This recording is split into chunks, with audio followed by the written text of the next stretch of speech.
sick of saying. So, I want to hear a poem about who you are and what you think and why you slam, not a poem about me and my poem, because I know who I am. I want to hear a love poem, a sad poem, and I hate my dad poem, a dream poem, and I'm not what I seen poem, and I need poem, and I also bleed poem, and I'm alone poem, and I can't find my home poem. I just want to hear a poem. Good evening. My name is Manasi Nene, and that was part of a poem called I Want to Hear a Poem by Steve Coleman. I founded the Pune Poetry Slam, a collective of artists and organizers, and we organize spoken word poetry events and slams across the city. The spoken word poetry, the art form, originated in 1984 in Chicago by a man called Mark Kelly Smith.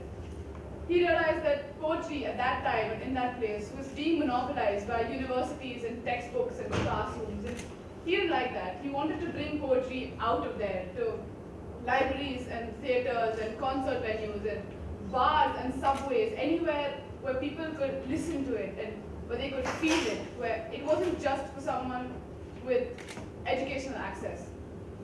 And poetry has never been just for a literary elite. You don't need dense metaphors or obscure references to make a good poem. You just need passion.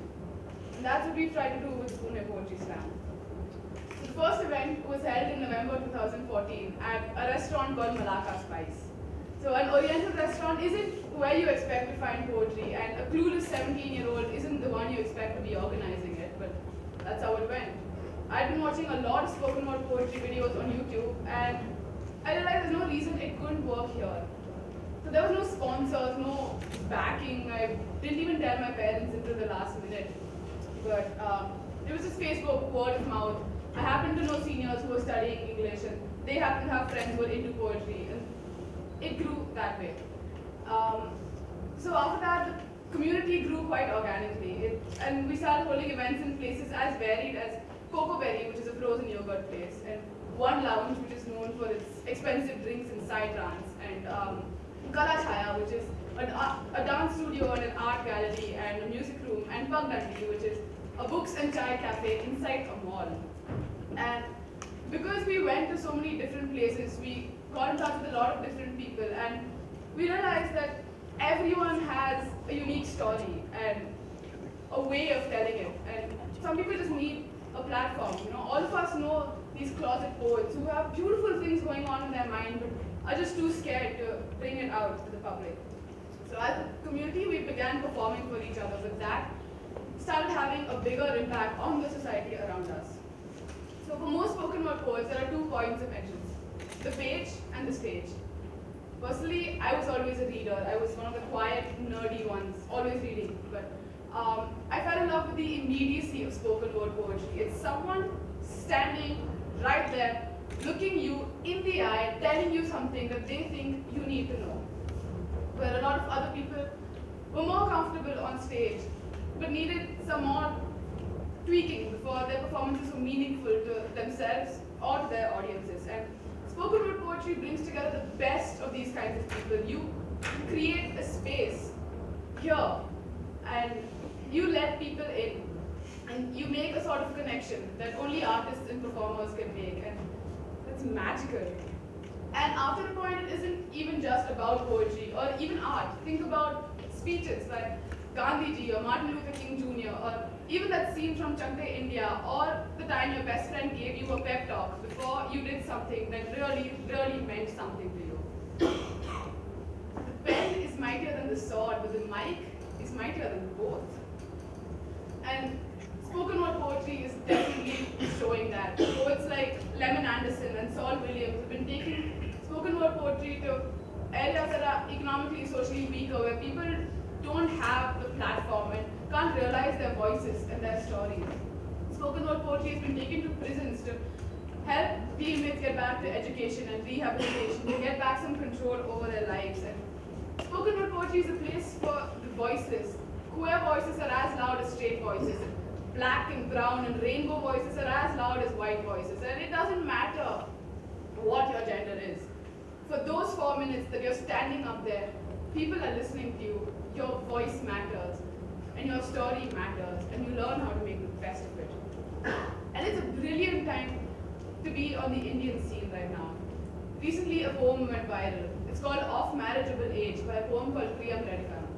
Priyam was of marriageable age, but she was tired of the whole discussion surrounding arranged marriage. The arbitrary criteria that decide who you spend the rest of your life with, ethnicity, race, caste, even gender. She was tired of it.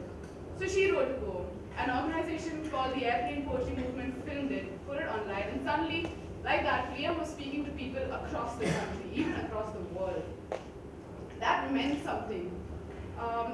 Most of us have seen Sarah Kane's Letter to My Daughter poem, or Neil Hilborn's poem about a man with obsessive compulsive disorder falling in love. And the ones who have seen it, you know what I'm talking about. It's brilliant, brilliant poetry that can touch you, but it hasn't come from here. It's traveled halfway across the world. And you won't find it in a university or classroom or textbook. You'll find it on the internet. You'll find it on YouTube. And there's magic in that. Recently, we had an event at High Spirits, a bar, where the only limitation was that you had to pick a topic that you wouldn't generally speak on anywhere else. It was called Poetry Performance Taboo. So we spoke about all sorts of things, from bisexuality to transgender rights, rape and menstruation and suicide. And we brought these topics to a place that generally doesn't get to hear about it. And we brought poetry out of classrooms, out of textbooks, out of rigid academia to a bar. And it definitely impacted me, and if that impacted even one person in the audience, that means something. Everyone, all of you, you have a voice and you have a story, and you have something that's important and unique and meaningful. Everyone has this. You just need to realize that, find your voice, and be confident in it. Realize that there are platforms where you can speak and you can use your voice in a way that makes a difference, that's meaningful to you, a difference that you can be proud of. I'd like to end this speech with a performance piece of mine. It's called At Your Smallest Components. It was written after a conversation with one friend, but it's for anyone who thinks that their voice is lower than it actually is. It's for anyone who wants to make a difference, doesn't have the courage to actually come out and do it. At your smallest components, you are indistinguishable from a forest fire. Your fuel is buried too deep inside you for this bone to dig out. It's all fossil fuel. You're older than you look. Sometimes you bury yourself. Sometimes you do it on purpose. Sometimes I can't tell the difference between your ghost, your shell, and you. Your heart is buried too deep inside you for this bone to dig up. You think I'm naive, trying to use my pen as a shovel. Watch me now. I'm trying to use it as a magic wand. Because at your smallest components, you are indistinguishable from a forest fire. Tell me that's not magic. You take air in and you breathe it out, and that keeps you alive. Tell me that's not magic. I'm saying these words to you, but they don't mean a thing. Tell me that's not magic. These words will circle until they find someone to breathe them in. Keep them alive. Because these words are my life. These words are my magic. These words are my forest fire, and I'm trying to keep you warm. And it doesn't always work. Because sometimes you believe the sun doesn't want you to see you. Sometimes your headphones are the only ones you can listen to. Sometimes there's a supernova inside your skull, but please remember, at your smallest components, you are indistinguishable from a forest fire.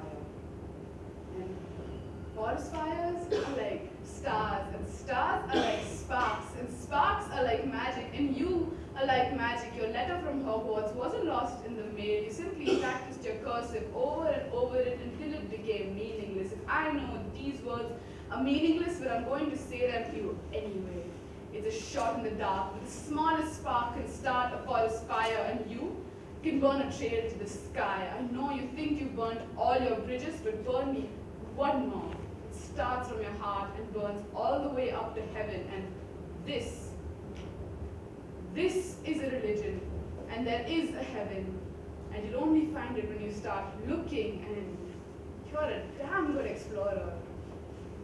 I mean, you're still standing, and you managed to find your way here. I know you can find wishes in the vines, truth and treasure in the trees, beauty in the branches, love in the leaves, and that's all you need. This forest of your fears, it's in a maze made of matchsticks, and I know there's fire buried too deep inside you for this poem to dig up, and I know you're tired, but I also know you can burn. So burn. At your smallest components, you are indistinguishable from a forest fire.